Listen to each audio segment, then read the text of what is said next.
So CNN's senior legal analyst Jeffrey Toobin joins us now from New York. Jeffrey, there is just so much wrong with all of this on the face of it. First and foremost, in what reality can they explain that it took 18 days after being warned, not just about what Flynn said to the Russians, but the fact that the Russians also most likely had that information, and they still didn't fire him?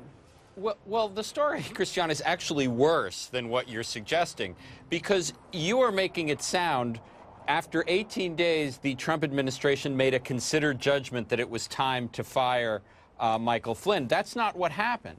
What happened was the Washington Post reported publicly in their newspaper that Flynn had effectively lied to the vice president.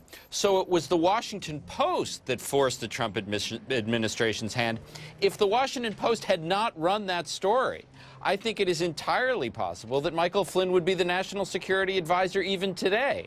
So there was a complete absence of curiosity in the Trump administration about this bombshell disclosure that we heard just yesterday. Listen, you're absolutely right, and let's score one for the press. The much vilified press probably saved this administration's very serious compromising action down the road. So let's score one for the press there and put that right out there, because it's really important. And it's good that you've raised it, and also the senators did in the testimony. But can I, again, then, just play this soundbite? Because even right around that time, President Trump, even afterwards, continued to praise Flynn and take exception to the quote-unquote leaking of the material to the press. Listen to this. The information was provided by, who I don't know, Sally Yates, and I was a little surprised because I said, doesn't sound like he did anything wrong there, but he did something wrong with respect to the vice president, and I thought that was not acceptable. Honestly, it beggars belief. I mean, we understand that he got the information, that there had been these conversations, that the Russians probably had it all, could have blackmailed him, and the president is still saying that he doesn't think he did anything wrong except mislead or lie to Pence. And over again since then, Donald Trump has gone out of his way to say nice things about Mike Flynn, that he doesn't think Mike Flynn is a bad guy, that he should get immunity from Congress. So what's going on, Jeffrey? Well, see, here, this is where we have to sort of step back and see the big picture here, is that we know there has been, all the American intelligence agencies said there was a concerted effort by the Russian government to help Donald Trump defeat Hillary Clinton. That is, at least as far as we can tell, beyond dispute.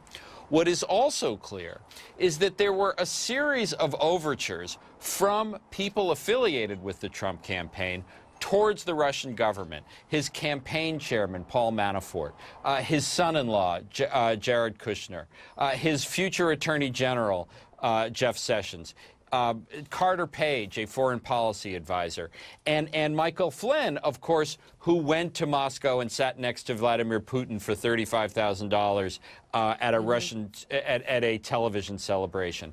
All of these efforts on behalf of improving relations or towards Vladimir Putin on behalf of the Trump candidacy. What we don't know is whether there was any coordination between the two, between the Russian efforts and all of these Trump administration overtures. But that's sort of the big picture here. Yeah, it's the big picture, but I'm still staggered by a Justice Department official talking to the legal counsel of the White House, going over there with the classified information and telling him, I mean, you're a legal person, you're a former prosecutor, what should that legal counsel have done? Well, he should have asked for an immediate investigation, and he should have asked for Mike Flynn's resignation immediately, because think about it, there is no more central figure in the American government in terms of the intelligence operations, in terms of our foreign policy, than the National Security Advisor. He is the person who coordinates for the president all the information from the Defense Department, from the CIA, from the State Department. That is the fulcrum of American foreign and security policy. The idea that that person was vulnerable to blackmail from the Russians sounds like something from a John le Carré novel, but is in fact something that actually happened, and the Trump administration did nothing about it until, as we said, the Washington Post forced their hand. Okay, give me a two-word answer. Immunity, will Flynn get it? And has the White House even given the papers and documents and things that the Senate wants in order to conduct some kind of investigation? Well, you got to give me 3 words. I don't know. The investigation is moving slowly. It may yet proceed, but it is certainly still at a very early stage.